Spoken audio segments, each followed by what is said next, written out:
झारखंड में पिछले कई दिनों से राजनीतिक अस्थिरता का माहौल है। इस वक्त मैं मुख्यमंत्री हेमंत सोरेन के आवास के ठीक सामने हूं और यहां मीडिया का जमावड़ा है। तमाम मंत्री विधायक यहां पे पहुंचे हैं और एक हाई लेवल मीटिंग चल रही है। जो जानकारी मिल रही है कि कोलकाता से रांची आने वाली इंडिगो की फ्लाइट को बुक किया गया है और वो फ्लाइट 4:15 बजे के आसपास रायपुर जाने वाली है। तो इसका मतलब आप समझ सकते हैं कि सरकार पसोपेश में है। ये तैयारी सिर्फ इसलिए की जा रही है कि सत्ता का जो पूरा खेल है वो संख्या बल पर चलता है और संख्या बल को मेंटेन करके रखना है।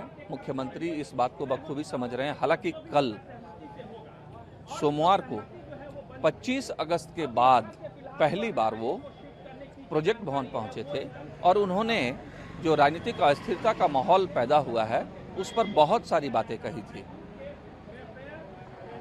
लेकिन रात भर में ऐसा अचानक क्या हो गया कि एक स्पेशल फ्लाइट बुक कर दिया गया और जो जानकारी मिली, ईटीवी भारत ने इस खबर को ब्रेक किया और हमने अपने दर्शकों को बताया कि देखिए किस तरीके से एक फ्लाइट को बुक किया गया है। तो अब सवाल है कि ऐसी नौबत क्यों आन पड़ी।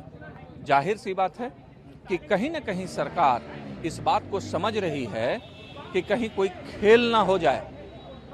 कांग्रेस के कई विधायक अभी भी एकजुटता तो दिखती है लेकिन डाउट फैक्टर यहां काम कर रहा है, इसलिए सारे लोगों को इंटैक्ट रखा जाए, इसी की कवायद चल रही है। एक तरफ में हेमंत सोरेन मोर्चा संभाले हुए हैं, दूसरी तरफ प्रभारी जो कांग्रेस के अविनाश पांडे उन्होंने मोर्चा संभाल रखा है। तो आप देखिए ये गाड़ियों का जो अंदर में जो कारकेड काफिला जो होता है, तमाम मंत्री विधायक, इनकी गाड़ियां जिस तरीके से आई हुई हैं अब आप देख सकते हैं। और आमतौर पर मीडिया की एंट्री रहती थी लेकिन अंदर जो है कैंपस के अंदर मीडिया को भी जाने नहीं दिया गया है। और शनिवार के दिन जिस तरीके से पूरे देश ने देखा कि अचानक से सीएम आवास के पूर्वी गेट से 3 बसें निकली मुख्यमंत्री के नेतृत्व में लतरातू डैम के लिए, उस समय भी उहापोह वाली स्थिति बन गई थी कि आखिर ये लोग जा कहाँ रहे हैं, क्या रायपुर जा रहे हैं। लेकिन लतरातू डैम गए, बोटिंग हुई और उसके बाद सारे लोग लौट कर आ गए रात तक में।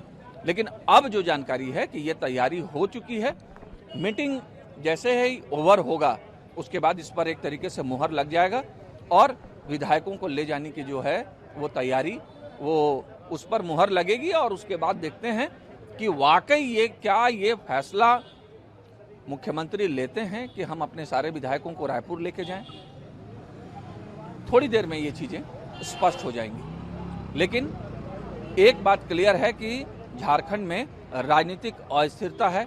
भले सरकार कल जिस मोड में आई थी और जो कंफर्टेबिलिटी दिखाने की कोशिश की थी, वो लग रहा है कि वो जो चेन है वो कहीं ना कहीं कमजोर पड़ा है और ये इंटैक्ट रखने की कवायद शुरू हुई है।